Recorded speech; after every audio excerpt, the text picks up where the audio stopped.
What up, everybody? It's your girl, Blackgirlmarvel. Welcome back to day 16, I believe. Day 16 of my 31 days of reviews featuring Echo, season 1, episode 2.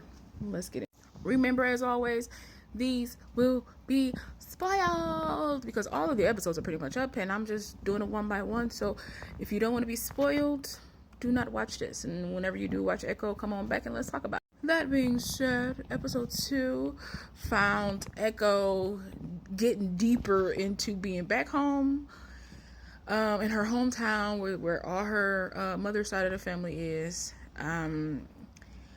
So she has a plan to send a message to Fisk and his people, because we all know Fisk ain't dead. He ain't died. We saw him at the end of episode 1. Breathing hard, but breathing.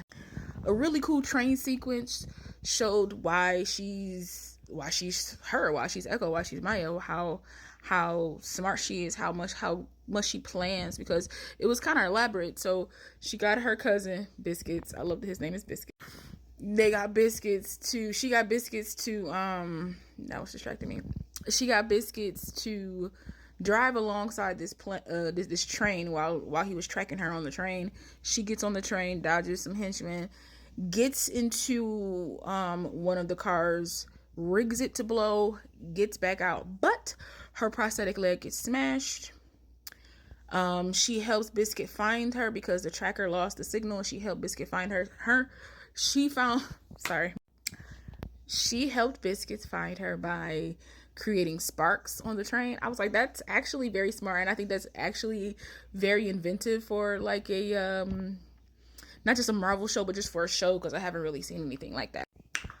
So if you saw the first episode, you know that Maya has a cousin named Bonnie. They were like sisters. And so once Maya went to New York with her father, she still stayed in contact, but not a lot of contact, and being back in town in Oklahoma, she didn't tell Bonnie she was home, and Biscuits let it slip that she was home. It's getting interesting. We're also getting these like flashbacks to the past where Maya, her tribe, the tribe that she's from essentially is the Choctaw tribe. And I think they have a long history, and they might be like mutants, I'm assuming. Some type of mutants. It's honestly giving, I could look it up, but I don't feel like looking it up. It's giving like the Telecons, like it's giving, like, Namor and those folks. It's giving, started one way, ended another, mutants. It's giving mutants, okay? Because Maya is getting these visions of, and we're getting like these like past images of the Choctaw people and their tribe, and how, how they govern and do things. Also how this power gets passed down through the generations.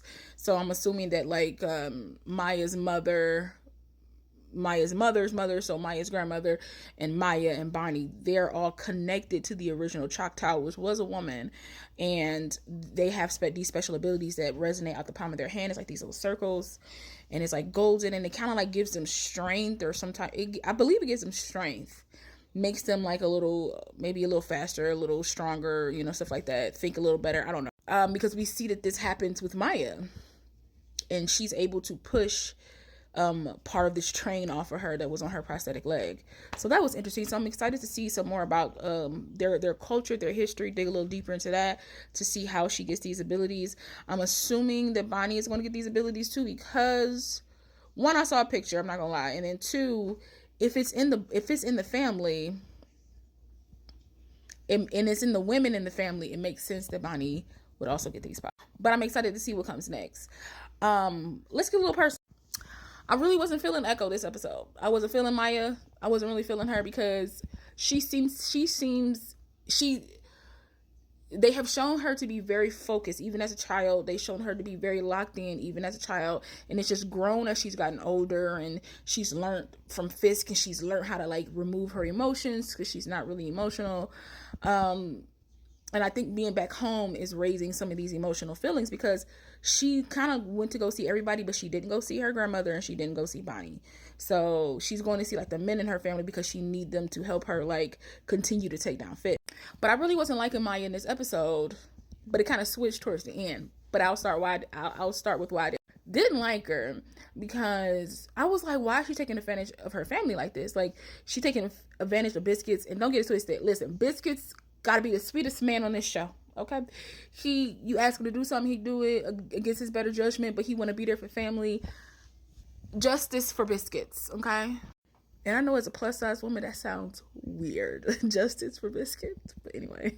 So I wasn't liking the way she was treating Biscuits. I wasn't liking that she was using people. She doesn't understand that, like, she's trying to start a war with Fisk and his people, and she's bringing it back to Oklahoma. She should have stayed in New York for that then.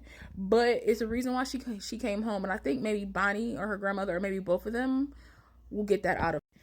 I just didn't like how rude she was being, but then I realized emotionally she's a little stunted because of like everything that has happened in her life up until this point. She hasn't really been around these people in quite some time. My phone is vibrating. That's why my face did a little jumpy thing. And it kind of dawned on me. I'm kind of getting mad at Maya. Like, why are you treating your family like this? Like, blah, blah, blah. But then I'm kind of thinking about it. None of her family came to visit her. None of her family came to check on her. And I'm pretty sure she don't want to see her grandmother because she feels like her grandmother was the reason why they had to leave and why her and Bonnie got separated. Why, she probably blames a lot on her grandmother. And I'm kind of not mad at her for that. I want to see how that goes. Because no, I don't think anybody went to go visit her. And I feel like if they did, if they had a more of a presence in her life and didn't like leave her in a sense, because it wasn't her choice. Because I didn't really get it until I can't remember who this is. I don't know if it's like a cousin or an uncle or something like that. But he was talking to Maya and he told Maya like, hey, I miss you, I really miss you and stuff like that. And she was like, it wasn't my choice. And she said it with a straight dead on face. And I'm kind of like, why is she being rude? But again, it wasn't her choice to leave. And nobody went to go visit her. And I hope that they bring that up. If they don't bring that up in the series, I'm be a little salty about that, because I feel like that's a good point in the fact that they might be mad at her for like not saying that she was back home or whatever, but y'all didn't visit her. Y'all didn't keep a presence in her life. And what is she supposed to do as a child? Y'all wait for her to grow up and then choose to come see y'all if y'all had come go see her? That ain't how that works. All in all, I enjoyed this episode of Echo. I can't wait to go watch episode 3 and come back and chat with you guys. As always, follow me on all social media. Go watch it on Disney Plus right now. All of the episodes are up. Don't jump ahead of me and then try to ruin it for me. If you have seen episode 2, come on, hop in the comments and talk to me. And if you haven't, I said it at the beginning. I'm going to tell you. Bye.